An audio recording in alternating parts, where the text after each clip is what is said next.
Hyderabad KPHB కాలనీలోని holistic hospital నిర్లక్ష్యంతో ఓ యువకుడు మృతి చెందాడు. అపెండిక్స్ ఆపరేషన్ చేస్తామని చెప్పి తీసుకెళ్లిన డాక్టర్లు ఇప్పుడు చనిపోయాడని చెబుతున్నారని ఆగ్రహం వ్యక్తం చేశారు బంధువులు. అపెండిక్స్ ఆపరేషన్ కోసం ఈ నెల 24న ఆసుపత్రిలో చేరాడు వరుణ్ తేజ్. మృతుడు ప్రైవేట్ మెడికల్ కాలేజీలో ఎంబీబీఎస్ సెకండ్ ఇయర్ చదువుతున్నాడు.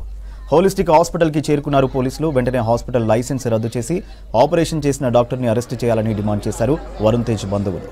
తమకు న్యాయం చేయాలని హాస్పిటల్ దగ్గర ఆందోళన చేస్తున్నారు కుటుంబ సభ్యులు.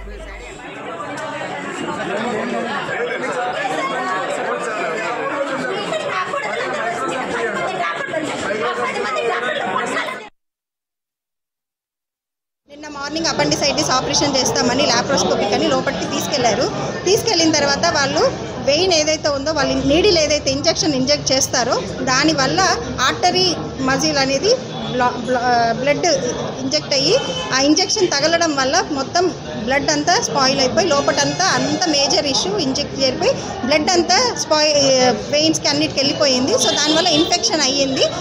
అది కూడా మాకు చెప్పలేదు సార్. మళ్ళీ లెగ్లో బ్లడ్ క్లాట్ అయ్యింది. ఈవినింగ్ వచ్చి కాల్ సర్జరీ చేశారు. అట్లీస్ట్ మార్నింగ్ అయినా మాకు బాడీని చూపిస్తారేమో అనుకున్నాము. కానీ మాకు చనిపోయిన విషయం కూడా ఈరోజు మార్నింగ్ 8:30 వరకు కూడా వీ డిడ్ంట్ నోటీస్డ్. మాకు ఏది జరిగిందో మాకు న్యాయం జరగాలని కోరుకుంటున్నాం. కానీ మేమేం చేయలేము. అలాంటి పరిస్థితి ఇంకొక పిల్లలు. ఇది Sri holistic hospital KPHB phase 1లో మా అక్క వాళ్ళ బాబు సార్ మెడికల్ సెకండ్ ఇయర్ చదువుతున్నాడు కామినేనిలో.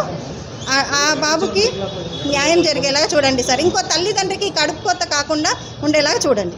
డాక్టర్ ఫస్ట్ ఆయన విధుల నుంచి సస్పెండ్ అవ్వాలి సార్. డాక్టర్ మోహన్ గారు సివియర్ ఆయన ఏదైతే సర్టిఫికెట్ ఉందో మెడికల్ సర్టిఫికెట్ ఆయన మెడికల్కి ఆపరేషన్స్కి పనికి రాకుండా చేయాలి. సస్పెండ్ చేయాలి. సస్పెండ్ చేస్తే మళ్ళీ వస్తుంది సార్. అట్లా